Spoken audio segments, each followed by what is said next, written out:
part 11 of Muckle Chapter 10. We have, just to catch us up here, we have done the textbook's introduction to technology and subsistence. We've done the history of the global economic system since Roman Roman Empire into feudalism, and then the early modern discovery of the world and the setup of the European-dominated world system. And now we are and then we did, oh, right, we did world systems theory, sort of post World War II economic organization, so we know where we fit into this world. And now we're going to get very local here and talk about you and where you fit into your own economy. A lot of times, goodness, my face isn't there. Okay.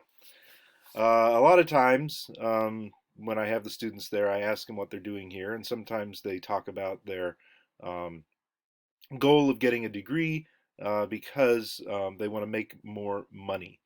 And in fact, this is the one of the reasons why we have public education subsidized by the state government. It's not all on you at the regionals.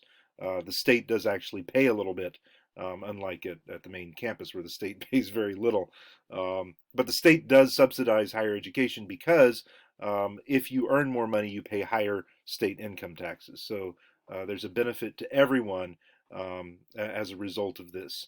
Now, so what are you doing here? Why are you getting that degree? You're getting that degree because you are doing, you could look at it as a capital investment, right? If you have a factory and it takes 1,000 workers to work there, and you have to pay each of those 1,000 workers, um, it would be great if you could install a machine where you only needed 500 workers, um, and the machine may cost those 500 workers that you got rid of, it may cost their 3 years of wages. But once you get past that third year into the fourth year, you could even start raising. You could start off raising wages for the remaining 500, and because the factory is more productive, it helps your bottom line. So it's the same thing with the tuition that you're paying.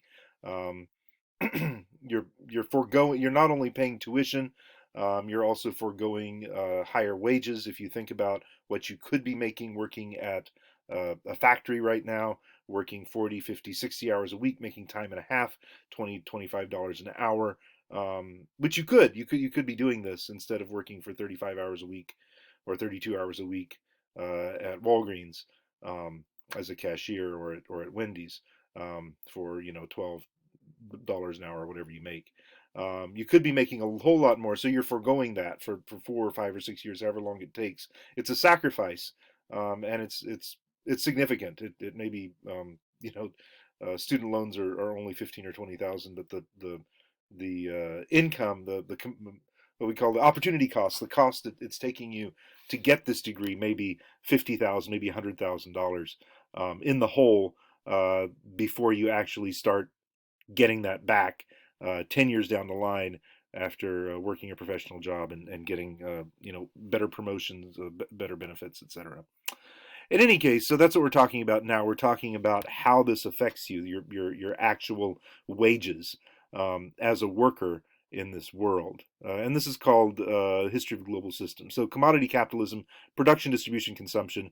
There's a political assumption here as well that starts us all off. And here in America, we have this assumption of social contract theory. Um, let's jump over here. Let's see, preamble to the Constitution. If we see that here, zoom in. There you go. We, the people of the United States, in order to form a more perfect union, establish justice, ensure domestic tranquility, provide for the common defense, promote the general welfare, and secure the blessings of liberty to ourselves and our posterity, to ordain and establish this Constitution of the United States of America. You might remember that from middle school when you had to memorize it. Basically, what that is, that comes right out of John Locke, who was a political scientist, we call a political economy, a thinker, a philosopher of I believe, the 17th century. In any case, his argument is that society is made up of autonomous, isolated individuals who consciously make a decision to form society. That prior to that, there's no society. They're living completely isolated and bereft of all human contact, just with their nuclear families.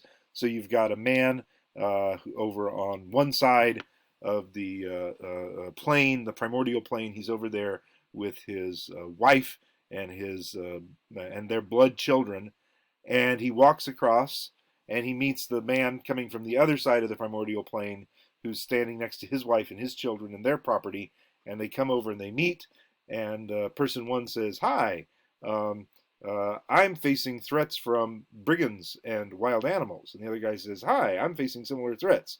Let us bond together and form a more perfect union, establish peace, promote tranquility, provide for the common welfare," right?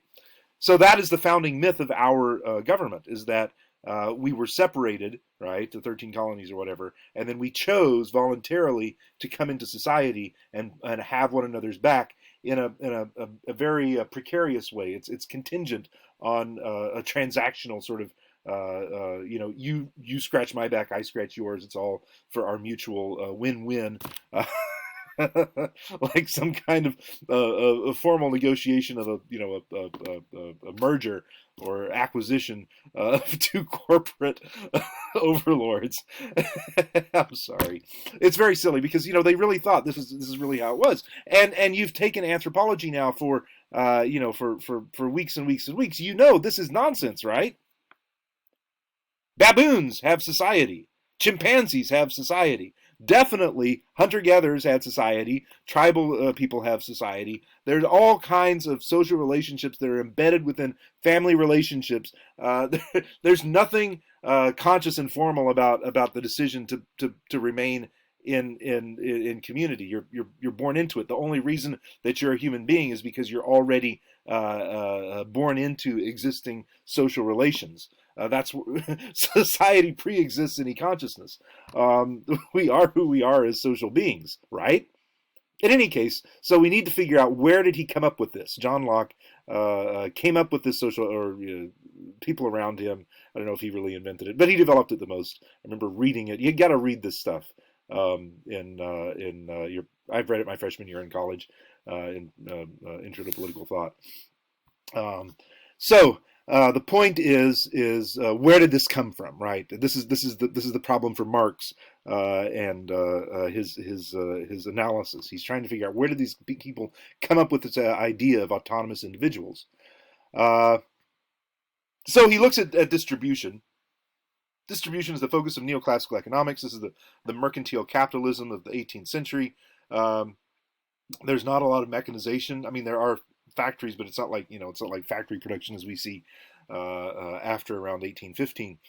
Economies are not industrialized in the 1700s, and so basically, increased value, what we call profit or surplus, comes from trade, from buying low in one place and selling high in another place. That's called arbitrage in economic terms.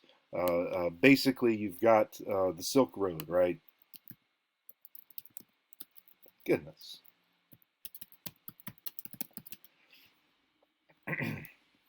You've got stuff down here in China.